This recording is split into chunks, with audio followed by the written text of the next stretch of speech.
मुंबईसह उपनगरांमध्ये orange alert जारी। महाराष्ट्रातील अनेक जिल्ह्यांमध्ये मुसळधार पावसानंतर शाळांना सुट्टीचा आदेश। पावसामुळे कामही मंदावले, पाणी साचल्याने लोक त्रस्त।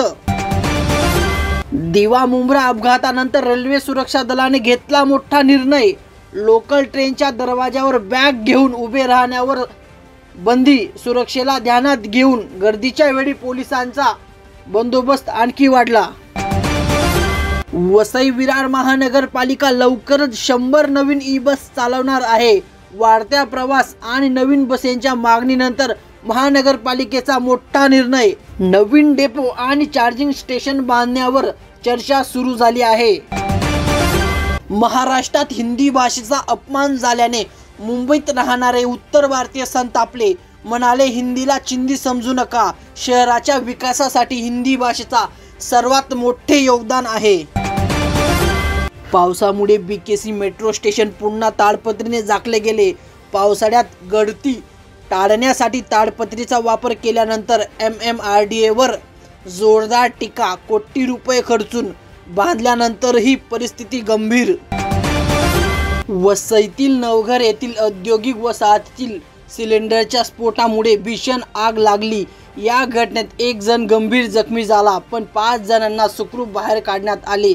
औद्योगिक वसाहतीतील इतर इमारतींचे मोठे नुकसान झाले। आज मुंबई, ठाणे, रायगडसह किनारपट्टी भागात 4 ते 5 मीटर उंचीच्या लाटा उसळतील। समुद्री किनाऱ्यावर सुरक्षिततेसाठी पोलीस दल तैनात। महाराष्ट्रातील मराठी आणि इंग्रजी माध्यमाच्या शाळांमध्ये हिंदी न शिकवल्यास मराठी मुले मागे पडतील, असा दावा शिक्षण विभागाने केला आहे। इयत्ता 1ली पासून हिंदी पुन्हा सक्तीची करण्याची शिफारस केली आहे। दैनंदिन गर्दी वाढल्याने घाटकोपर CSMT लोकल ट्रेन दिवापर्यंत वाढवण्याची प्रवासी संघटनेची मागणी। गाड्या अभावी दिवा स्थानकावर प्रवास करणाऱ्या प्रवाशांना त्रास सहन करावा लागत आहे।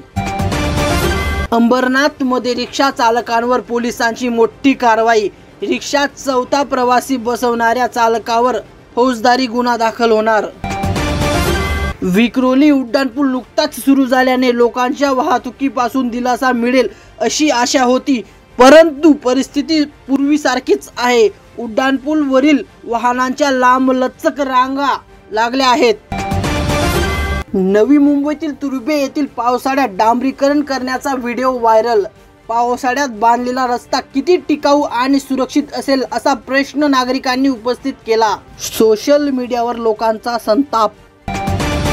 पुणे जिल्ह्यातील जेजुरी मोरगाव रोडवर कार आणि टेम्पोची भीषण टक्कर। कार आणि टेम्पोच्या धडकेत 8 जणांचा मृत्यू। दृश्य भयानक।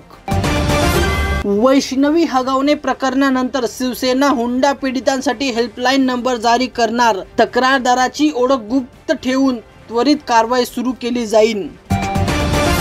सातिवली जवळील उड्डाणपूलचे काम अपूर्ण असल्याने वाहतूक ठप्प। मुंबई अहमदाबाद राष्ट्रीय महामार्गावर 8 किमी लांबीच्या जाममुळे प्रवाशांची वाईट अवस्था।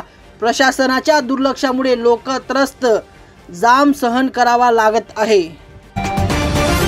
अंधेरी पश्चिम येथील सरदार वल्लभभाई पटेल नगराचाही माडा पुनर्विकास करणार आहे, ज्यामुळे सामान्य नागरिकांना हजारो नवीन घरे उपलब्ध होतील। माडा लवकरच प्रक्रिया सुरू करणार आहे। मीरा रोड स्टेशनवर एका व्यक्तीने आत्महत्या करण्याचा प्रयत्न केला, पण मोटरमॅनच्या सतर्कतेमुळे त्याचा जीव वाचला। ही घटना ट्रेनमधील एका प्रवाशाने शेअर केली होती, जी आता व्हायरल होत आहे। नवी मुंबई निवडणुकीच्या पार्श्वभूमीवर ठाकरे गटाने अधिकाऱ्यांसोबत बैठक घेतली। स्वच्छता, रोजगार यासारख्या मुद्द्यांवर तातडीने कारवाई करण्याची मागणी केली। मुंबईत सोन्या चांदीच्या किमतीत बदल। 22 कॅरेट 10 ग्रॅम सोन्याची किंमत 92,650 रुपये झाली, तर चांदीची किंमत 1,12,000 रुपये प्रति किलोग्राम झाली। अहमदाबादमधील विमान अपघातात मृत्युमुखी पडलेल्या रोशनी सोंगारे यांच्यावर डोंबिवलीत अंत्यसंस्कार पूर्ण झाले। सर्व क्षेत्रात दुःखाचे वातावरण पसरले।